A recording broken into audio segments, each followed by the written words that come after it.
Convido vocês a abrirem as Bíblias, a palavra de Deus, a sua Bíblia, na primeira carta de Pedro, capítulo 1, do versículo 13 ao versículo 21.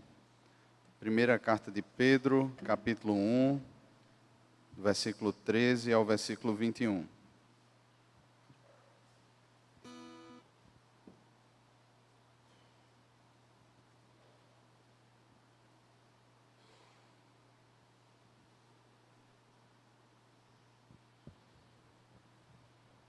Nos diz assim a palavra do Senhor: Por isso, cingindo o vosso entendimento, sede sóbrios e esperai inteiramente na graça que vos está sendo trazida na revelação de Jesus Cristo.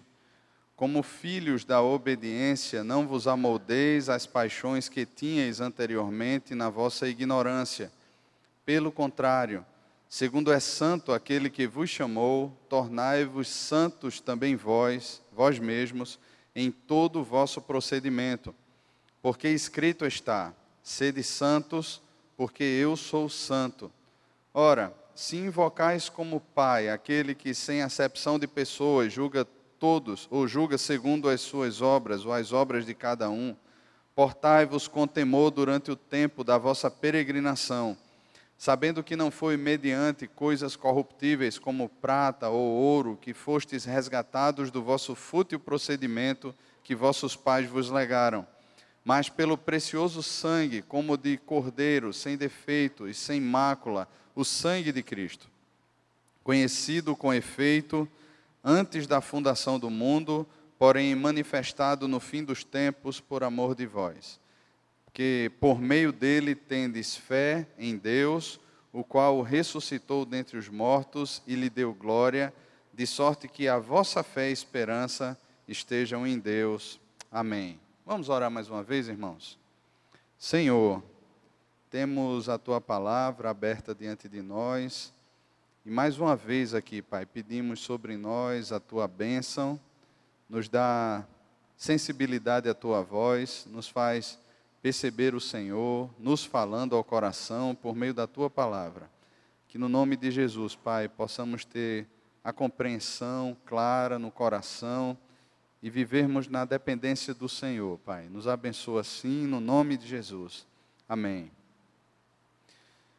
Meus irmãos, quando Pedro escreve essa carta, essa sua primeira carta, ele tem como objetivo falar sobre a salvação e com isso tanto consolar, trazer consolo da parte do Senhor, àqueles irmãos a quem ele escreve, como também encorajar aqueles irmãos a que permaneçam no caminho do Senhor. Pedro, ele escreve essa carta em meio à perseguição, em meio a lutas. Quando ele escreve, ele está provavelmente na cidade de Roma, aí mais ou menos pelo ano 63 a 65 depois de Cristo. Nero era o imperador de Roma. O cristianismo, logo no seu nascimento, ali em Jerusalém, ele sofre perseguição por parte dos judeus, mas ele não tem tanto crédito assim, como algo que ameace o Império Romano. Só que no decorrer dos anos, aquilo começou a parecer mais ameaçador, porque muitas atitudes que eram normais aos pagãos de Roma, e normais também como no procedimento do seu império, eram contestadas pelos cristãos. E essa contestação existia não porque os cristãos queriam fazer de alguma forma, estabelecer um protesto, um voto de protesto contra Roma, quisessem confrontar, de certa forma, o Império Romano, dizendo assim: olha, vocês estão errados e o modo de vida é este. Não, não foi isso. Mas por causa dessa transformação gerada pelo Espírito e pela palavra, por causa do novo nascimento, por causa de toda a instrução que eles receberam por meio da palavra do Senhor, é lógico, eles começaram a viver uma vida diferente. Os órfãos, eles começaram a ser acolhidos, as viúvas começaram a ser acolhidas, as pessoas não viviam mais na embriaguez, na dissolução, as pessoas tinham um novo estilo de vida, como que marca desse nascimento, como fruto do novo nascimento. Eles começaram a resplandecer no mundo a glória e a graça do Senhor Jesus. Isso fica claro, irmãos, quando, por exemplo, eles chegam na cidade de Antioquia da Síria. Durante um ano eles estão se reunindo ali, e o impacto naquela cidade grega foi tão grande, naquela cidade que o pensamento era um pensamento mais filosófico e coisas do tipo, foi tão grande, que pela primeira vez eles foram chamados de cristãos, pessoas que se parecem com Cristo, pessoas que têm a mente de Cristo, que agem como Cristo. E isso começa, de certa forma, a crescer, e principalmente o fato deles declararem um Senhor sobre a vida deles. Eles declaravam o Senhor Jesus e não mais aos Césares romanos. Então, aquilo começou a soar como um tom de ameaça, e a perseguição contra os cristãos, ela é intensificada não mais apenas pelos judeus, mas agora também pelo Império Romano.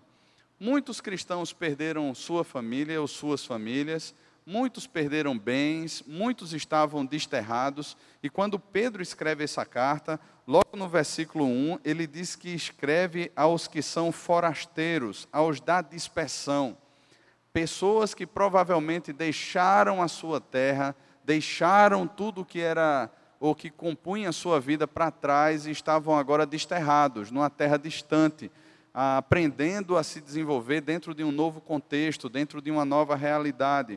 E Pedro escreve então a esses cristãos, e ele cita aí algumas cidades que hoje atualmente fazem parte da região da Turquia.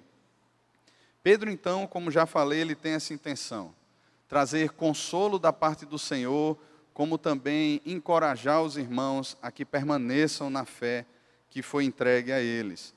A partir do versículo 3 ao versículo 12, Pedro então estabelece um discurso que é um discurso de base. E a mente de Pedro é interessante. A mente de Paulo, ela parece ser uma mente muito mais grega nesse sentido, porque os escritos de Paulo, eles são mais corridos, e geralmente na metade das suas cartas ele termina toda a sua exposição teológica, e ele começa a trazer agora aplicações. A mente de Pedro parece ser um pouco mais cíclica. Ela gira, ela traz uma afirmação, e ela coloca o conteúdo central ali, como um ponto focal ali no meio, depois ela traz uma outra argumentação que embasa ainda aquele ponto central. É como se ele desse voltas para embasar aquilo que está lá no centro. E a verdade central em toda a sua carta é o governo soberano de Cristo.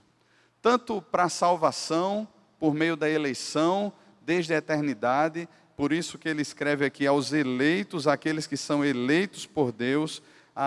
Ele tem essa consciência de, desde a eternidade, esse plano salvífico de Deus, que se manifesta na história, que se manifesta num tempo, que se manifesta alcançando a vida daqueles irmãos daquela igreja, assim como um dia alcançou também a nossa vida, e que se desenrola até a consumação de todas as coisas, como ele vai falar aqui nesses primeiros versículos, que essa fé, ela se revelará, ou ela se mostrará na vinda de Cristo, na revelação da vinda do nosso Senhor Jesus Cristo. Então Pedro, ele tem como base, ele estabelece como base a salvação. Vocês foram salvos por Deus, vocês são povo de Deus, vocês possuem uma nova história, vocês possuem uma nova vida, vocês têm uma identidade. Deus, ele escolheu vocês, processou a obra da salvação no tempo, na vida de vocês, por meio de Cristo, e garante a salvação de vocês. Um dos termos que eu gosto muito, que Pedro usa aqui no versículo 5, é que sois guardados pelo poder de Deus, que traz essa segurança. Deus guarda a nossa vida de todo mal, e Deus impede também que de alguma forma a gente tente sair, como se pudéssemos sair dessa nova vida que Ele nos garante em Cristo Jesus. Então, há um caminho de Deus no que diz respeito à salvação da nossa vida, e esse caminho é garantido pelo próprio Deus, então. Tendo isso como base, o apóstolo Pedro, então, ele inicia aqui o capítulo 13, e eu queria pensar com os irmãos aqui 4 imperativos que Pedro usa aqui no capítulo 1, a partir do versículo 13 ao versículo 21.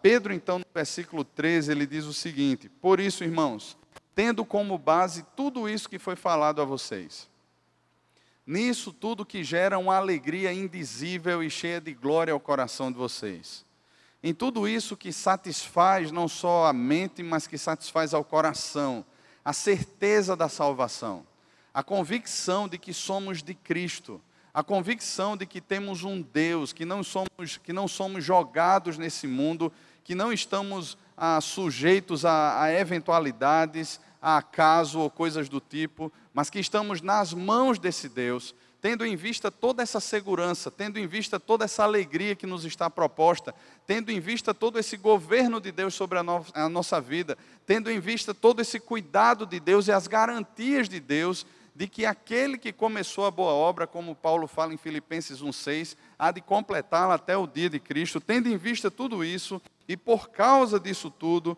cingindo o vosso entendimento, sóbrios, e esperai inteiramente na graça que vos está sendo trazida, na revelação de Cristo Jesus. A palavra cingindo o vosso entendimento tem a ver, e para o judeu isso tinha todo um sentido, principalmente para os soldados daquela época tinha um sentido, porque cingir era literalmente colocar um cinto. E quando ele usa aqui a palavra entendimento, é mais ou menos como se ele quisesse dizer, olha, prepare o seu entendimento para a batalha. É como se ele quisesse passar essa ideia para a gente. Cingindo ou colocando os cintos no seu entendimento, estando preparados para a batalha. O cinto era aquele material, né, aquele objeto que colocavam ali as espadas, colocava ali o cantil com a água, colocava ali outras coisas. Então, era como se, assim como os soldados estavam preparados para uma batalha, prepare o seu entendimento também. Só que o modo como a gente deve preparar o nosso coração para a batalha, não é simplesmente arrumando ou juntando na mente uma série de argumentações para discutir, para guerrear como o mundo, como o campo natural da vida acontece. Por exemplo, nas escolas gregas de filosofia, quando você queria debater com alguém, você preparava de forma muito clara a sua argumentação contrária à argumentação daquela outra pessoa. Então você não caía num campo de ensino, você caía num campo de batalha, onde você atacava com seus argumentos e a pessoa defendia os seus argumentos e ali se estabelecia um campo de batalha. Pedro, ele coloca aqui que nós preparamos o nosso entendimento, nós nos tornamos sóbrios quando nós esperamos inteiramente na graça que nos é trazida na revelação de Jesus Cristo. É a forma de preparar o entendimento, é esperando na graça de Deus. Esperando na graça de Deus. O imperativo aqui é literalmente esperai. Esperai. É uma ordem de Deus. É uma esperança que já foi posta no nosso coração e que ela agora serve como uma ordem também para guardar o nosso coração. Nós não guardamos o coração, nem preparamos o nosso coração para uma batalha, esperando simplesmente em mudanças, sejam elas de que âmbito for. Mas é esperando na graça de Deus que o nosso coração é fortalecido. É por meio da salvação imerecida de Deus. Aquilo que nós não merecíamos, aquilo que era impossível para mim e para você, Deus fez. E é isso que deve guardar o nosso coração, irmãos. Quando nós perdemos essa perspectiva e começamos a alimentar o nosso coração com qualquer outra coisa, nós caímos muitas vezes no caminho da ansiedade, nós caímos muitas vezes no caminho da depressão, porque percebemos no caminho que tudo isso que nós de alguma forma colocaremos as expectativas falha. Mas a graça de Deus não falha. É por isso que ele diz, olha, esperai inteiramente na graça que vos está sendo trazida na revelação de Cristo Jesus. Isso aqui tem um aspecto presente, porque é algo que já acontece, mas também traz uma expectativa futura.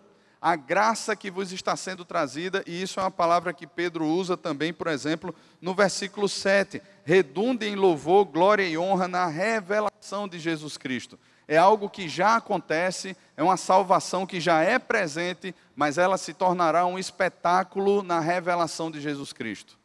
O mundo enxergará de forma clara essa redenção, ainda que ele não participe, ainda que ele não esteja inserido nessa redenção. Aquelas pessoas que não conhecem a Deus, elas presenciarão o fruto do penoso trabalho de Cristo. E tanto Cristo ficará satisfeito, quanto o mundo presenciará aquilo ali como um espetáculo, ainda que não participe. Irmãos, essa expectativa de que a revelação da graça está sendo trazida a nós, ela traz ao nosso coração a plena convicção. E é algo que talvez nós falemos muito pouco. O Senhor Jesus voltará, irmãos. Talvez isso aí seja algo que na nossa mente, qualquer um de nós diga assim, olha, eu sei que acontecerá. Mas é algo que deixamos de esperar. Não há expectativa. Parece que, e a gente vê isso pelo número de postagens, né? E aí a gente entende que a gente está aí há poucos dias aí de uma eleição, e que todo o clima que toma conta do país e tudo mais. Mas parece que a gente tem muito mais expectativa, e a gente vê pelo número de diálogos que a gente tem. A gente fica vendo como um evento que acontece no país, que tem o seu grau de importância, toma conta do nosso coração. Hoje eu conversava com uma pessoa, e essa pessoa estava dizendo assim, olha, eu estou cansado, eu não aguento mais receber mensagens, eu não aguento mais acessar redes sociais, eu não aguento mais sair pelas ruas, eu não aguento mais conversar com as pessoas, até ir para a igreja, até ir para o grupo pequeno está difícil, porque só se fala disso. E isso revela muito, irmãos, da esperança, da expectativa do nosso coração. Como a gente faz propaganda e como a gente espera em coisas que perecem. Mas o que Pedro está dizendo aqui é que nós preparamos o coração quando nós esperamos nessa graça de Jesus que está sendo trazida na revelação de Cristo. Isso deveria encher o nosso coração, irmãos. Isso deveria ser o centro dos nossos comentários, da nossa conversa. Não só em momentos bons, mas em momentos difíceis também, porque isso aqui revela para nós algo muito precioso, que é a salvação da nossa alma. Nós sabemos para onde estamos indo, ou não sabemos. Nós sabemos a quem pertencemos, ou não sabemos. Nós sabemos qual é a nossa identidade, ou não sabemos. Porque, irmãos, se sabemos de fato, se temos essa plena convicção no nosso coração, o que deveria encher o nosso coração, o que deveria trazer certeza ao nosso coração, o que deveria ser o centro da nossa vida, é o Senhor Jesus, irmãos. Isso não é espiritualismo barato. Isso não é querer ser de alguma forma superficial, ou ser de alguma forma religioso. Mas isso é a verdade, irmãos. Veja bem, Pedro está escrevendo para pessoas que estão num contexto de sofrimento, num contexto de perseguição, num contexto onde os governantes são maus. E a gente não percebe aqui, de alguma forma, Pedro estimulando ou encorajando o coração da igreja a, de alguma forma, se levantar contra o governo, ou de alguma forma agora ter isso como um centro. Não, essas coisas mexem com o nosso coração, mas nós não podemos perder de vista a graça que nos está sendo revelada. E a palavra aqui é um imperativo, e todo imperativo é uma ordem. Esperem nisso. Esperem nisso. Em nada mais. Esperem nisso. Como foi falado aqui hoje pela manhã, nós temos um papel, irmãos. Critérios foram estabelecidos por homens de Deus, que oraram, que viram alguns caminhos para que a igreja se posicionasse. Nós vimos aqui pela manhã. Nós fomos convocados para orar. A estarmos orando durante essa semana, principalmente, a colocar todo esse cenário diante do Senhor Jesus. Mas se essas coisas, irmãos, tomarem o nosso coração, se toda a nossa esperança se limitar apenas a essa vida, irmãos, nós somos os mais miseráveis de todos os homens. Porque mesmo, irmãos, possuindo uma cidadania brasileira, nós somos cidadãos dos céus. Nós temos uma pátria e nós aguardamos um Senhor, um Redentor, um justo juiz, o Criador de todas as coisas, o sustentador de todas as coisas, o herdeiro de todas as coisas. Ele está vindo nos buscar. Amém, irmãos? Há um segundo aspecto que Pedro coloca aqui. Quando nós passamos a esperar, quando os nossos olhos se voltam para a graça do Senhor, quando nós voltamos o nosso coração para o Senhor, se estabelece agora uma luta, porque não é fácil. Você vai sair daqui, de repente você vai acessar aí a sua rede social e você vai ter lá os comentários. Você vai ligar o seu celular daqui a pouco, vai abrir aí, vai ter uma série de mensagens no WhatsApp. Você vai sair daqui e você vai ouvir os mesmos comentários. Você vai amanhã trabalhar e você vai lidar no seu trabalho com as tentações. Seja para jogar o jogo sujo que se joga normalmente, seja para de alguma forma você burlar as leis de trânsito, seja para de alguma forma você ser seduzido por um homem ou por uma mulher, ao adultério, seja por uma sedução à mentira, seja por uma inveja, nós vamos sofrer todos os processos de cobiça. E Pedro, ele tem essa clara convicção de que os nossos pais, eles legaram esse caminho. Versículo 18, olha, vocês foram resgatados do fútil procedimento que vossos pais vos legaram. Nós temos uma visão de mundo, nós fomos constituídos dentro de um mundo, nós recebemos informações que formaram a nossa visão de mundo. Nós somos confrontados todos os dias por ideologias e por visões de mundos diversas. E tudo isso é dinâmico, acontece de forma dinâmica. Ainda que a gente não queira, a gente é bombardeado por essa série de notícias e de informações que confrontam o nosso coração e muitas vezes nos amedrontam a tal ponto de nos empurrar a cedermos em determinados pontos. Ou muitas vezes até nós nem temos um critério muito apurado para julgar aquilo que é colocado diante de nós, e nós bebemos aquilo ali, nós absorvemos aquilo ali como sendo verdade.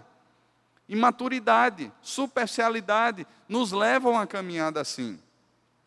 Pedro olha agora e diz assim, olha, como filhos da obediência, e é o segundo imperativo que eu quero pensar com você, como filhos da obediência, como alguém que foi salvo à obediência de Cristo, ou para a obediência de Cristo, e Jesus fala isso em João no capítulo 14, acho que verso 21 ou 23, ele diz, aquele que tem os meus mandamentos e os guarda, esse é o que me ama. Irmãos, uma coisa que eu estava pensando, e só um parêntese aqui, nós fizemos uma viagem esse ano, e nós vimos como é bom cumprir as leis. Eu achei tão interessante isso. Você ver as pessoas, você perceber as pessoas, mesmo sem nenhum guarda de lado, parando numa faixa de pare. Você olha para um negócio desse, né, principalmente para quem sai de Recife, você diz, rapaz, que coisa extraordinária. Você fica feliz em cumprir as leis, porque você vê que cumprir a lei é bom para você e é bom para o próximo também. Nós fomos criados, irmãos, para obedecer leis. Deus nos criou, lá em Gênesis capítulo 1, Deus nos estabeleceu dentro de princípios legais. Deus depois deu as leis ao seu povo, porque era uma forma do seu povo se distinguir dos outros povos. E Deus sabia que todo aquele povo foi gerado no meio do Egito e que tinha uma cosmovisão distorcida, era a cosmovisão egípcia. Ainda que a tradição dos pais tivessem sido passada para os filhos, eles cresceram dentro de um ambiente pagão. Então Deus, quando dá a lei ao seu povo, Deus está dizendo assim, olha, os egípcios fazem assim, vocês não. Vocês são diferentes, pelo simples fato, eu sou o Deus de vocês e vocês são o meu povo. Então Deus dá ao povo leis, e nós fomos criados para viver de acordo com as leis de Deus. O grande erro do pecado foi achar que foi nos fazer pensar que de alguma forma nós não fomos criados dentro de uma estrutura de dependência, mas para sermos independentes. Vocês podem ser iguais a Deus. E essa igualdade aí vocês podem criar as próprias leis, podem se desfazer das próprias leis, podem viver do jeito que vocês quiseram. E nós não fomos criados para isso. A nossa estrutura fundamental é uma estrutura formada para obedecer a Deus. Há uma desconstrução terrível nos nossos dias, que fala que a verdadeira liberdade acontece por meio da desobediência. A gente nunca viu uma geração onde os filhos são tão desobedientes aos pais. e onde os pais se tornam cúmplices das desobediências dos próprios filhos. Não, mas é porque eu não posso aqui privar o bichinho. Deixa ele crescer pensando o que ele quer ser, achando o que é melhor para ele. Não, irmãos. Onde é que fica instruir os filhos na disciplina e na admoestação do Senhor diante disso? Onde é que fica o conselho de Provérbios que diz que a estutícia está ligada ao coração da criança e a vara da disciplina, da correção, que gera obediência, afasta o coração da criança da estutícia? Nós fomos criados para obedecer, irmãos. E aqui Pedro diz isso, como filhos da obediência. Da obediência, vocês obedecem um novo rei. Vocês eram escravos no império de trevas, vocês foram transportados para um reino do Filho do seu amor. E esse rei, que é o dono desse reino, ele tem uma vontade. E ele tem uma vontade que é boa, que é agradável e que é perfeita, mas ela precisa ser obedecida. E ele fala então aqui, como filhos da obediência, não vos amoldeis às paixões que tinha anteriormente na vossa ignorância. Não vos amoldeis. Parece que Pedro está tomando aqui a mesma linguagem que Paulo usa em Romanos 12, 1 e 2. Lá em Romanos 12, 1 e 2, depois de expor todo o plano da salvação de Deus, o apóstolo Paulo inicia agora dizendo assim, rogo-vos, pois, irmãos, pelas misericórdias de Deus, que apresenteis o vosso corpo por sacrifício vivo, santo e agradável a Deus, que é o vosso culto racional.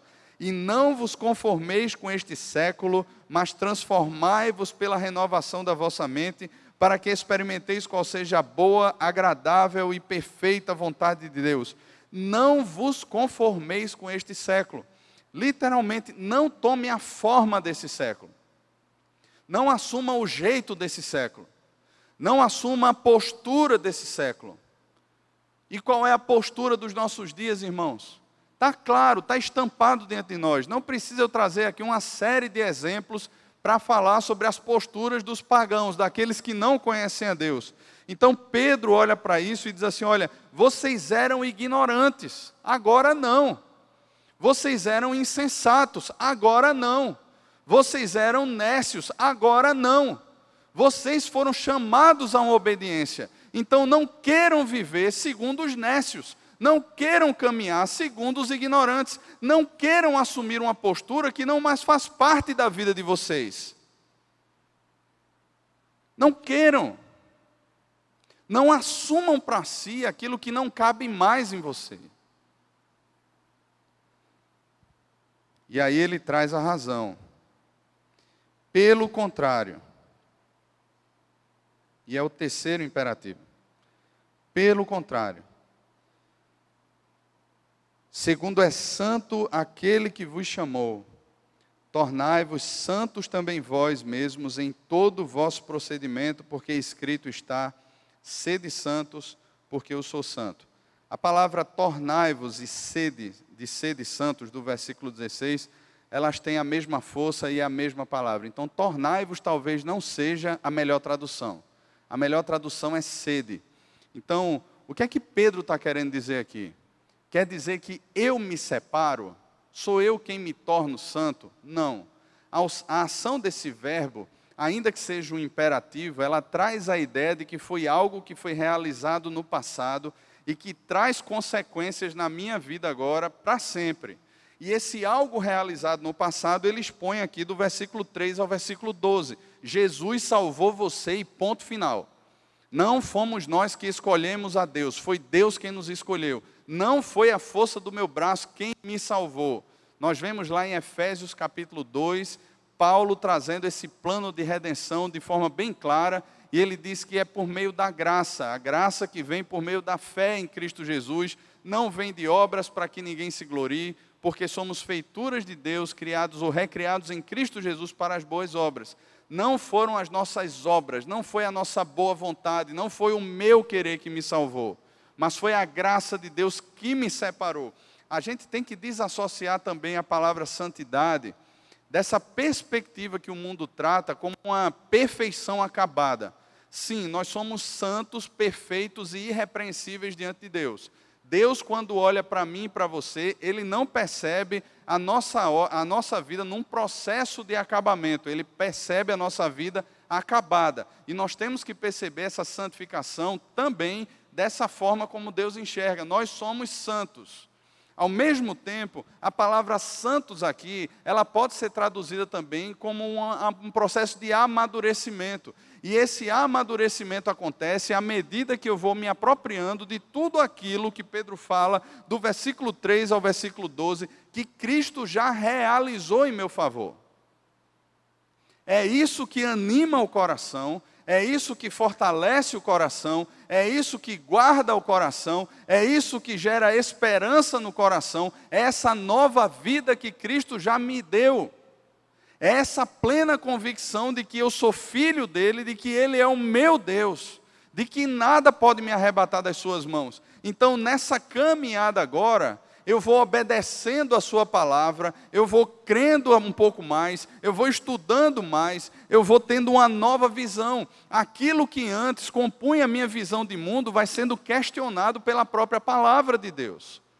Se antes eu achava que o roubo era algo lícito, eu vou percebendo que, segundo a palavra de Deus, eu tenho que trabalhar para fazer com as minhas próprias mãos o meu trabalho, para ter até como ajudar o necessitado. Isso tudo é uma visão que vai sendo me dada à medida que eu sou exposto às Sagradas Escrituras, ou que elas são expostas para mim.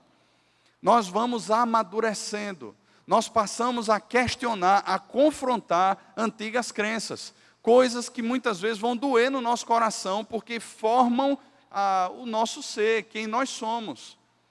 E vai ser difícil em muitos processos.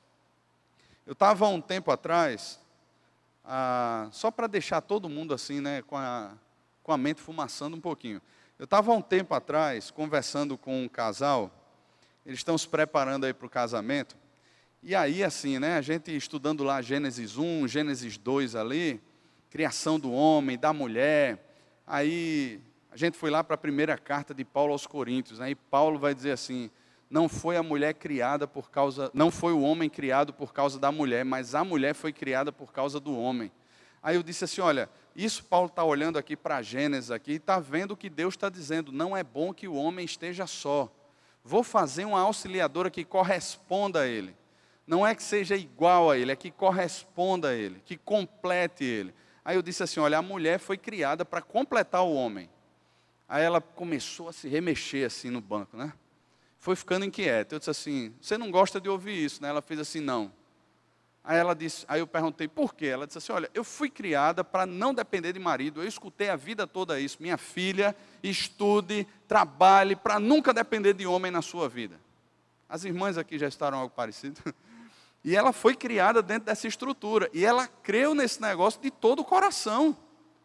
E aí eu perguntei assim, olha, se de repente aí o teu noivo passa por um concurso lá para uma cidade no sertão ou para outro estado, e você está com um emprego muito bem consolidado aqui em Recife, o que é que você faz? O que não falta é avião hoje em dia, e passagem não é tão cara assim, então dá para a gente ficar se vendo no final de semana. Você vai seguir o seu marido. Quando a Bíblia trata de submissão, ele tem uma missão e a sua missão está atrelada à missão dele, amém, irmãos? Então você vai seguir o seu marido. Ela disse assim, rapaz, eu não concordo com isso. Eu disse, então eu tenho uma solução bíblica para você. Você não vai estar pecando. E ela disse, qual é? Eu disse, não casa. Não casa. Simples assim. Você pode ser a melhor profissional e glorificar a Deus na sua profissão, não tem problema nenhum. Você pode ser uma advogada de sucesso, uma médica de sucesso, você pode ser o que você quiser. E ele está lá louvando a Deus, glorificando, as pessoas estão conhecendo a Jesus através do seu serviço. Você é solteira. Não tem bronca nenhuma. Aí ela olhou assim e fez assim, olha, eu não aceito isso aí não. Aí eu disse, eu sei que não é fácil. Pedro sabe que não é fácil, irmãos. Vê só. Quando ele chega aqui no capítulo 3, por exemplo, que ele vai falar de mulheres, ele fala de homens também. E ele diz aos homens, vós igualmente vivei a vida comum do lar, com discernimento e tendo consideração para com a vossa mulher, como parte mais frágil, tratai-a com dignidade, porque sois juntamente herdeiros da mesma graça da vida, para que não se interrompam as vossas orações. Você acha que isso era fácil para os homens daquele tempo ouvir um negócio desse? Numa sociedade onde mulher não era nem contabilizada. Aí a Bíblia olha para o cara e diz assim: considere a sua esposa. Considere, coloque a vida dela numa balança, pese a vida dela, veja como ela é importante. Viva a vida comum do lar, numa sociedade onde os homens viviam uma vida dissoluta, onde tinham várias mulheres, não prestavam conta, e a mulher ficava calada com tudo aquilo ali. Numa cultura de paganismo, esses caras estavam tendo a mente transformada pelo um evangelho que confronta. Não é fácil, irmãos. Não é fácil nem para mulher, não é fácil para homem, não é fácil para filho. Imagina um pai que se converte agora e ele começa a dizer ao filho assim: meu filho, isso não é bom para você. E ele sempre deu liberdade ao filho antes. E agora ele passa a viver uma crise, né? Eu boto freio, não boto mais. Antigamente eu cria que o que era sem freio, ele poderia ser o que ele quisesse, e agora eu entendo que não, como é que eu faço? E ele começa a obedecer a palavra. O filho, ele não vai gostar. Vai ser difícil para o pai fazer aquilo. Mas uma coisa é, irmãos, aquilo que é difícil para nós, e aquilo que a palavra de Deus quebra em nós e nos chama à obediência. Sabe, irmãos, eu fico pensando que nos nossos dias é muito fácil, de repente, a gente viver como qualquer pessoa vive por aí. É muito fácil. Eu estava vendo uma pregação, ouvindo uma pregação um tempo atrás, e o pastor falava que existe uma agência que mede o nível de perseguição a crentes em todo o mundo. E ela coloca lá níveis, né, vermelho, laranja, amarelo, tal, não sei o quê, e falou que o Brasil vive um nível de perseguição, sim. As igrejas não são fechadas, você não é ameaçado de morte, mas nós somos perseguidos. Inventa de chegar na Universidade Federal, você que é da área de humanas principalmente, e se declara crente lá. Eu vejo o que é que os meninos passam aqui. São literalmente perseguidos, chacoteados, não sei nem se existe essa palavra, o tempo todo. O pessoal faz chacota, brinca, zomba. Isso é perseguição. Inventa você de chegar num debate sobre ideologia de gênero e alguém pedir a sua opinião e você dizer assim: não, eu creio no que a Bíblia diz, Deus criou homem e mulher, Deus estabeleceu assim e tal. E aí você fala da Bíblia, se você quiser fala de questões de anatomia, seja lá o que for, sai lá explicando tudo isso, para ver o que é que você vai ouvir. As pessoas não querem saber nem da ciência, que é objetiva muitas vezes, e aí desprezam por causa das suas ideologias.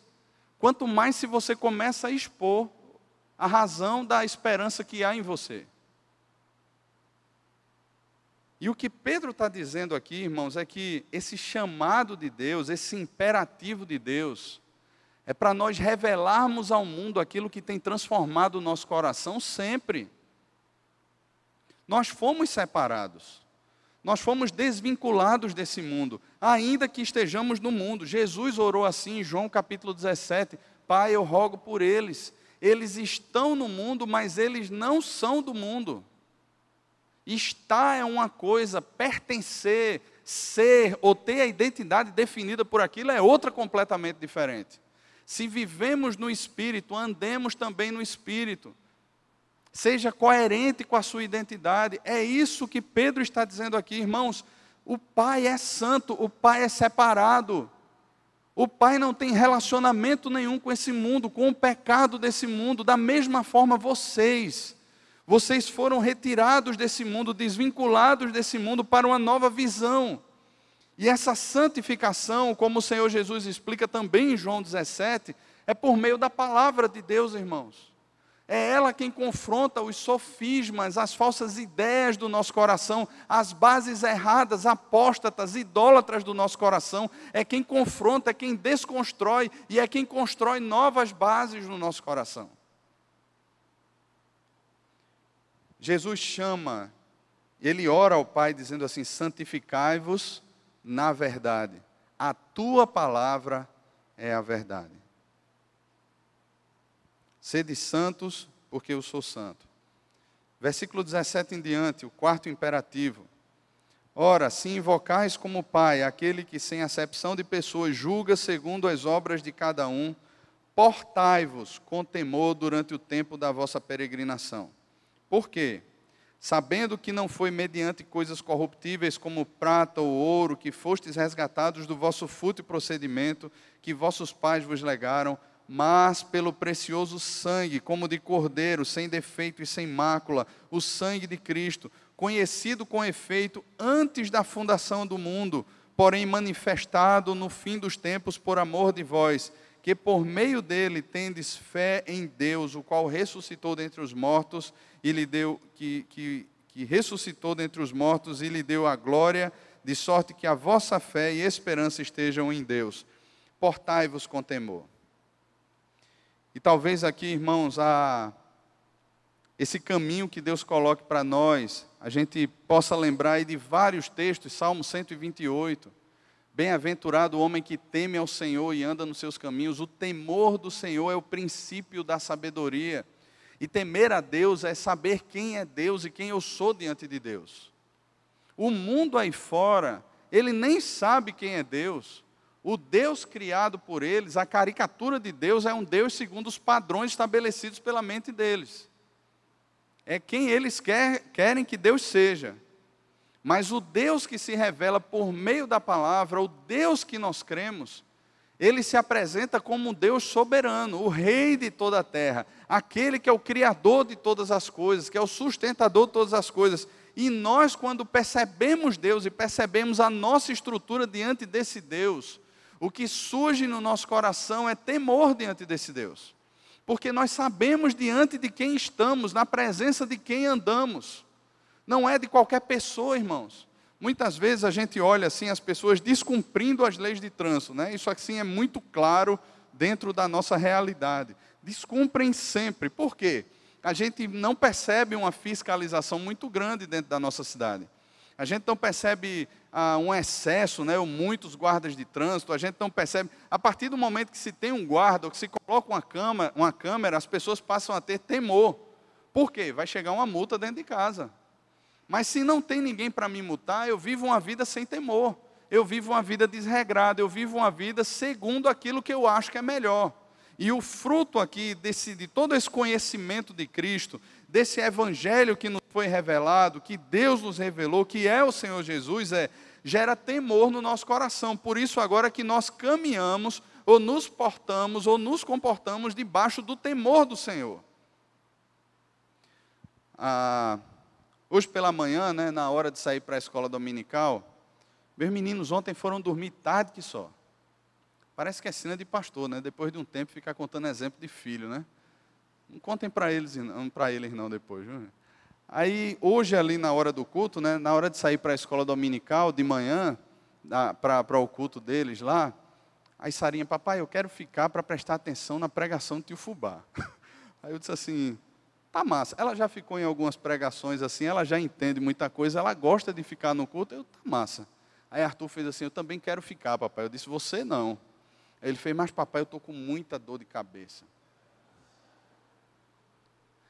Não tem como a gente colocar uma câmera, né, que vá ver o cérebro, né, ou um raio-x na hora assim, ou alguma coisa que sonde a cabeça do menino. E aí eu olhei para ele e fiz assim: pai, vê só, você está com a cabeça doendo mesmo? Ele disse: eu estou. Eu disse: papai, eu não tenho como saber se sua cabeça está doendo de verdade, mas Deus sabe. Você sabe quem é o pai da mentira, né? Ele disse: eu sei, papai, não é dor de cabeça não, é sono mesmo.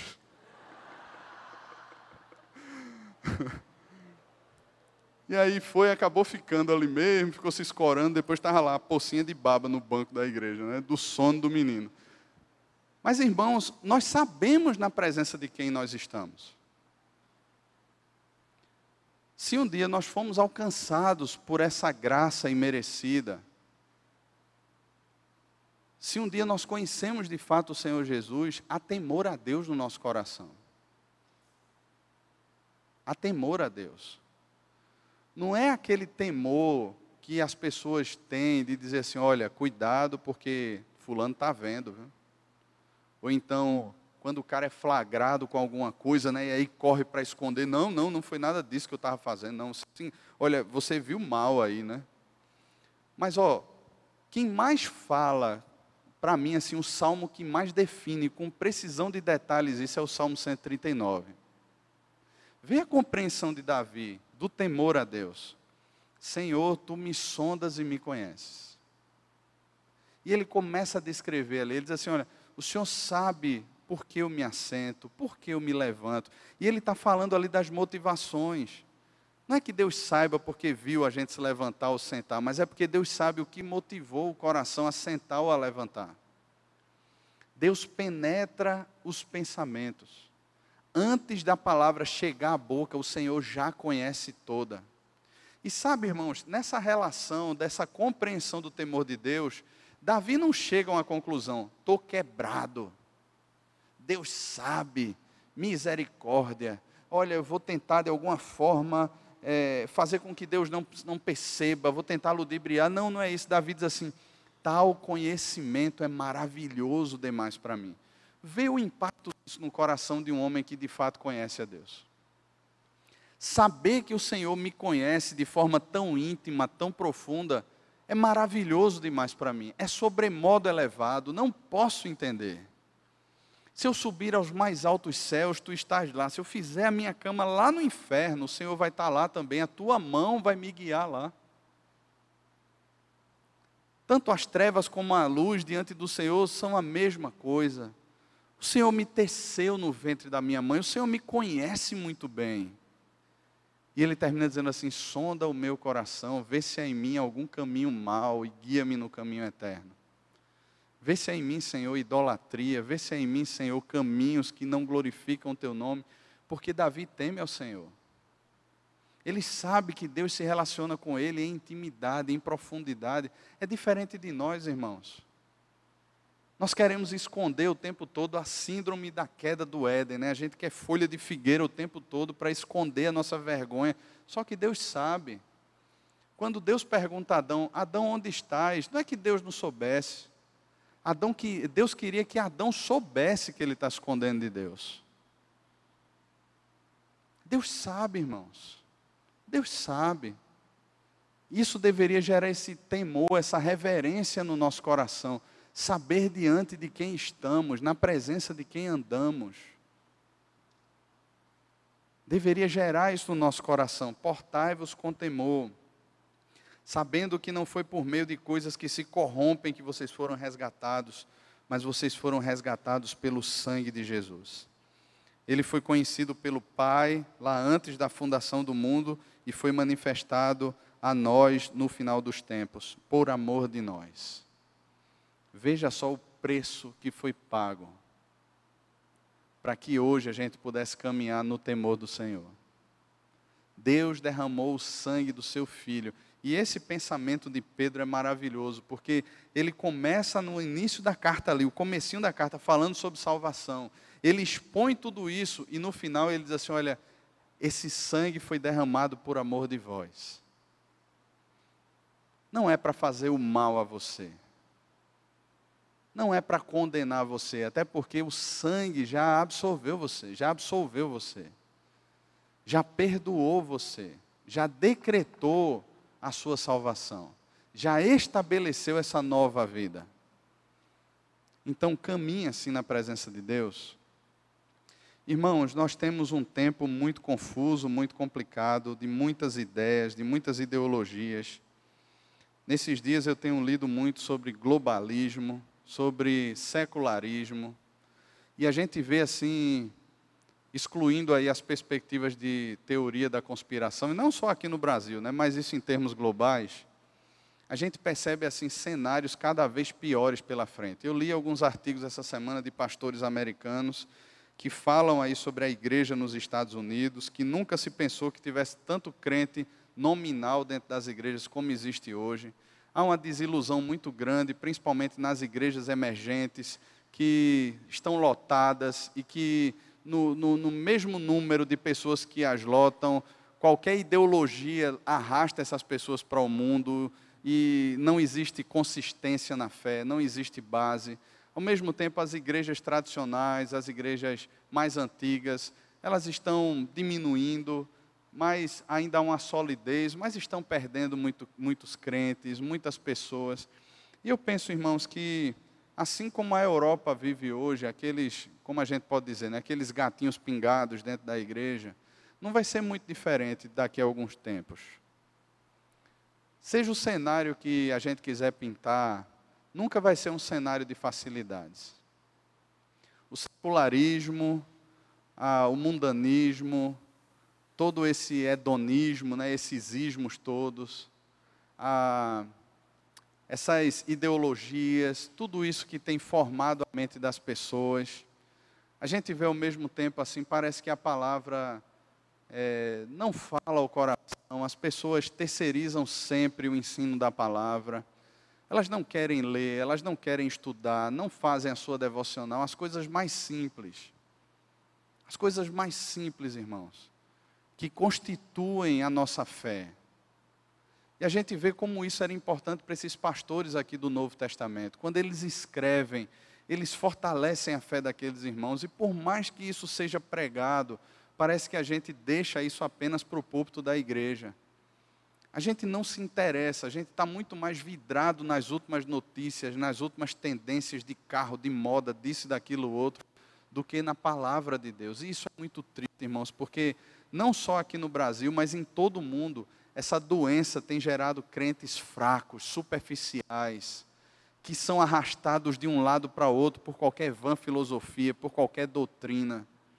Irmãos, nós somos chamados, Pedro ele escreve sobre isso, porque ele sabe que é a palavra que fortalece a fé daqueles irmãos. É por isso que a gente sobe domingo após domingo para pregar a palavra aqui. É por isso que nas segundas-feiras é feito com seriedade estudo para os grupos pequenos. É por isso que todos os nossos encontros, irmãos, têm que ser permeados pela palavra de Deus. É por isso que nas reuniões do conselho é feito sempre uma devocional, tem um momento de estudo da palavra. É por isso, irmãos, que a nossa vida e aqueles irmãos eram conhecidos como os da palavra de Deus. Antigamente o crente era chamado de Bíblia, né? Andava com a Bíblia o tempo todo. Você via pessoas simples, mas eram apegadas à palavra. Hoje em dia nós somos muito mais apegados a uma série de tranqueira que nem vai nem vem.